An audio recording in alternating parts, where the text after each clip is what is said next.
एक जंगल में एक हाथी और एक बकरी रहते थे। दोनों बहुत पक्के दोस्त थे। दोनों साथ में मिलकर हर दिन खाने की तलाश करते और साथ में ही खाते थे। एक दिन दोनों खाने की तलाश में अपने जंगल से बहुत दूर निकल गए। वहां उन्हें एक तालाब दिखाई दिया। उसी तालाब के किनारे एक बेर का पेड़ था। बेर का पेड़ देखकर हाथी और बकरी बहुत खुश हुए। वह दोनों बेर के पेड़ के पास गए।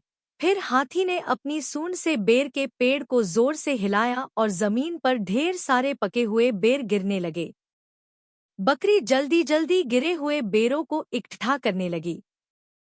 संयोगवश उसी बेर के पेड़ पर एक चिड़िया का घोंसला भी था, जिसमें चिड़िया का एक बच्चा सो रहा था और चिड़िया दाने की खोज में कहीं गई हुई थी।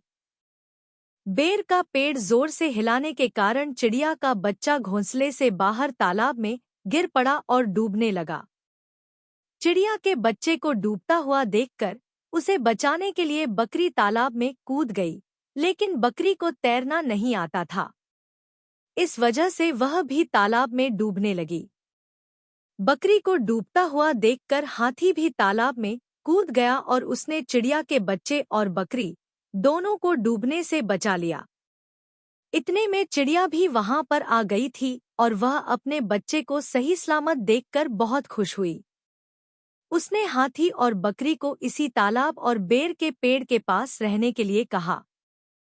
तब से हाथी और बकरी भी चिड़िया के साथ उस बेर के पेड़ के नीचे रहने लगे। कुछ ही दिनों में चिड़िया का बच्चा बड़ा हो गया।